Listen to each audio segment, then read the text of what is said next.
இன்னொன்னு டூன் விசார்ட் எனக்கு வந்து ஆடியோ அனுப்பியிருந்தாரு 30 நிமிஷம். டூன் விசார்ட் நான் ஒரு விஷயம் கவனிச்சேன். மத்தவங்க எல்லாருக்கும் யூஸ்ஃபுல்லா இருக்கும். அதனால சொல்லப் போறேன். அவர் 30 நிமிஷம் வீடியோ அனுப்பியிருந்தாரு.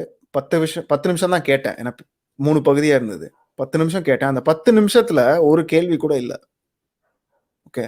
நீங்க சொல்றதெல்லாம் வந்து இது இப்படி இருக்கு. இது இப்படி இருக்கு. நிறைய கம்ப்ளைண்ட்ஸ் இருந்தது. ஓகே. அத கொஞ்சம் கம்மி பண்ணிக்கங்க. நீங்க சொல்றது எதுவுமே உங்க கையில இல்ல.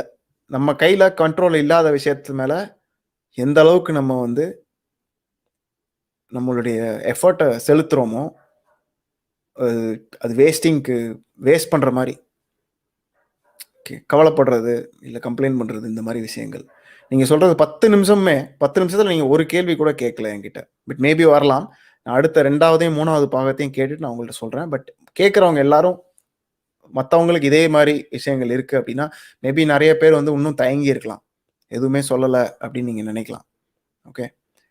பட் ஒரு விஷயத்த சொல்லும்போது நீங்க எங்க வந்து உங்களுடைய ஃபோக்கஸ போடுறீங்க? பிரச்சனை மேல ஃபோக்கஸ போடுறீங்களா? இல்ல சொல்யூஷன் மேல ஃபோக்கஸ போடுறீங்களா? உங்க கையில இருக்கிற விஷயங்கள் மேல ஃபோக்கஸ போடுறீங்களா? உங்க கையில இல்லாத விஷயங்கள் மேல ஃபோக்கஸ் போடுறீங்களா? அப்படின்னு நீங்களே பார்த்துக்கங்க. சரிங்களா?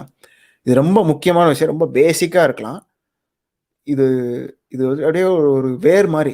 இத மாத்தும்போது பல விஷயங்கள் மாறும் வாழ்க்கையில. சட்டுன்னு புதுசா நெறைய விஷயங்கள் தெரிய வரும். ஏன்னா உங்களுடைய எஃபோர்ட், உங்களுடைய ஃபோக்கஸ் எல்லாமே வந்து ஒரு காலம் வரைக்கும் உங்க கையில இல்லாத விஷயங்கள், கம்ப்ளைண்ட் பண்றது இதுலயே இருக்கும். ஐயோ! இது இப்படி இருக்கு பாரு. அது இப்படி இருக்கு பாரு. இதனால எனக்கு இது பிரச்சனை. இது இவங்களுடைய தப்பு. இது இவங்களுடைய தப்பு. மத்தவங்களுடைய தப்பு. இப்படியே பேசிக்கிட்டே இருந்தோம் அப்படின்னா, நம்ம மைண்டுக்கு வந்து இதே இருக்காது. அது ஒரு அடிக்ஷன் மாரின்னு நான் சொல்லுவேன். அப்படியே நம்ம தாட்ஸ் வந்து அப்படியே அதே மாரியே ஓடிட்டு இருக்கும். லூப். நம்ம கையில கண்ட்ரோலே இல்லாம. அத கொஞ்சம் நிறுத்தி, அப்பப்போ வந்து நீங்க என்ன யோசிக்கிறீங்க? அப்படின்றது அது யூஸ்ஃபுல்லா? இது நம்ம கையில இருக்கா? இது யோசிக்கிறனால ஏதாவது பயன் இருக்கா? அப்படிலாம் கேட்டுட்டு, கொஞ்சம் நம்மளால என்ன பண்ண முடியும்? அப்படின்றத மட்டும் ஃபோக்கஸ் பண்ணுங்க.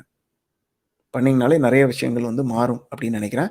2வது, 3வது பாகம் பார்த்துட்டு நான் உங்களுக்கு கண்டிப்பா பதில் சொல்றேன்.